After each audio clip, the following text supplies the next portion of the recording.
Hi everyone, it's Robin, RS Island Crafts, and welcome back to my Advent sewing series. Each day I will be sharing a quick project that you can sew up before Christmas. Perfect for a last minute gift. If you'd like a more detailed tutorial, I'll add a link in the description box to a full step-by-step video. Now let's get started. Today we're going to sew a bowl cozy. It is a wonderful gift item. I see a lot of people giving them as gifts and selling them at craft fairs and craft markets. This is my bowl cozy that I use. Today I'm going to be using the Jelly Roll Bowl Cozy template from the Gypsy Quilter. I won't be using jelly rolls. I'll be using just full pieces of fabric. I have a link down below in the description box to my Amazon storefront where I have this template linked.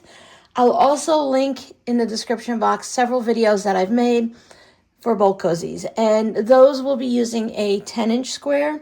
Today we are going to be using a 10.5 inch because that's what this template calls for.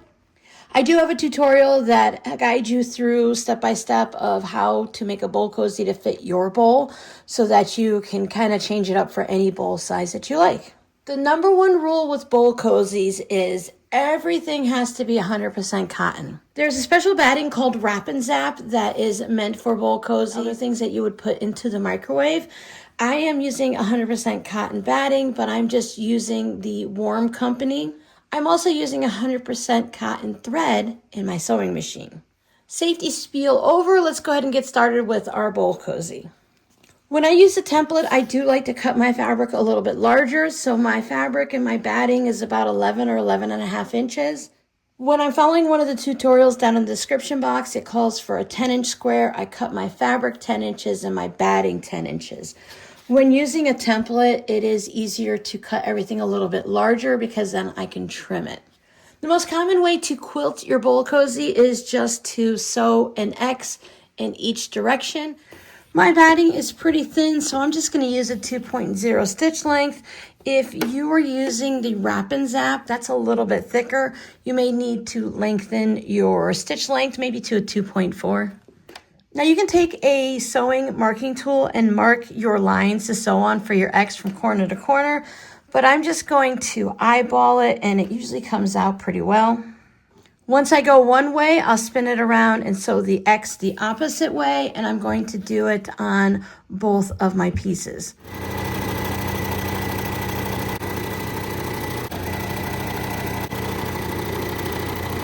And then we go in the opposite direction.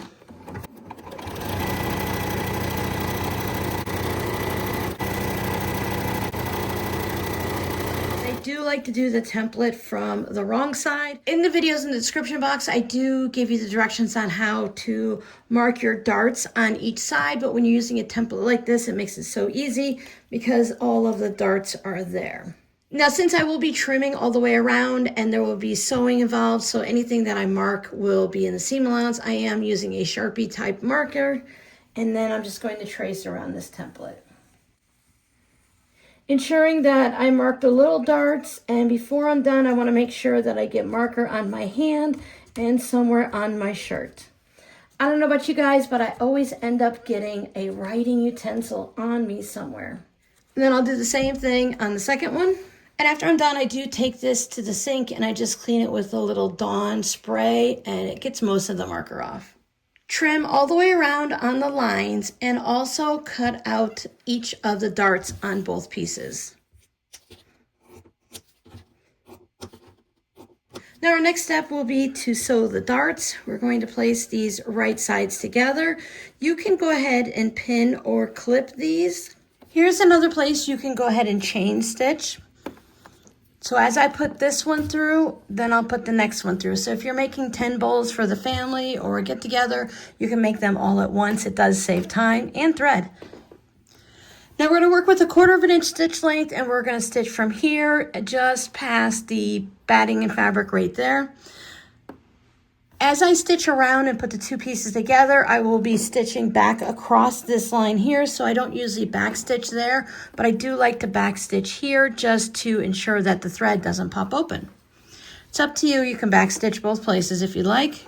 Depending on how thick your batting is, you may need to adjust your stitch length. The thicker the project, the longer the stitch length. I'm going to try 2.2 stitch length.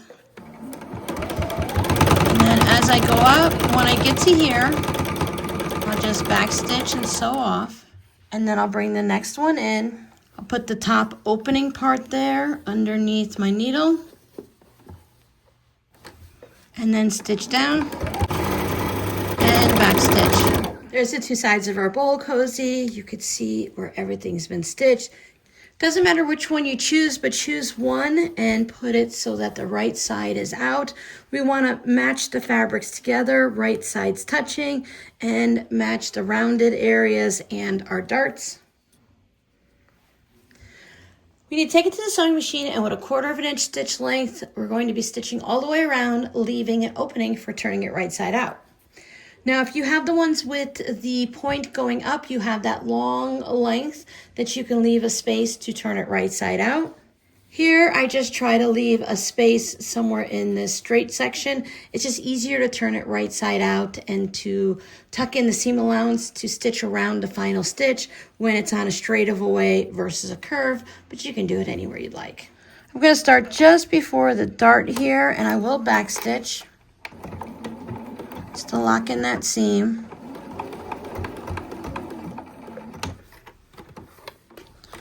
And then stitch around. This is a very gentle curve, so it's not that difficult to stitch around. And when I come back to the beginning, I will backstitch.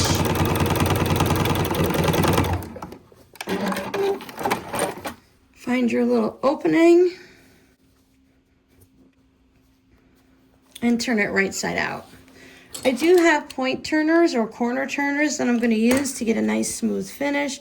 I don't have any actual points here. I find there's two hard parts to bowl cozies. Turning them right side out and then top stitching the final stitch. Once you have it all out, just make sure that all of your points and your corners are all pushed out nice and smooth. You can take it over to the iron and give it a good press after everybody's all looking good. And when you take it over, make sure you tuck in your seams here and just do your best to either get that straight line, or if you need to have a little bit of a curve, make sure everybody's nice and even. So everything's pressed nice and neatly. When I press it, I like to take the iron and press it from this side and go right in like that to get that little smooth area. And then I move it over to the next, and that's how you can press it around that dart area. So let's go over to the sewing machine and do a little top stitching. We're going to use the top stitching to close up that hole. If you don't want to deal with the top stitching, you can just go ahead and close up that hole by hand. Go as slow as you need to. If you find some areas that are super thick, use the hand crank on the side of your machine just to walk it past that area.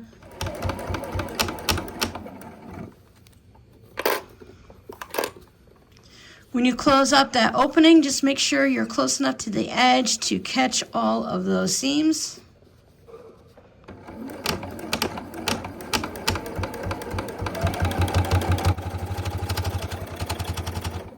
And then continue around.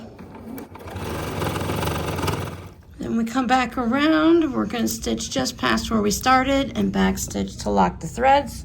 And then when it comes out of the sewing machine, you can use your bowl to shape it. Just kind of work it down in there. I like the rounded ones because when I push them over like this, I don't have these big points that are in the way. And of course,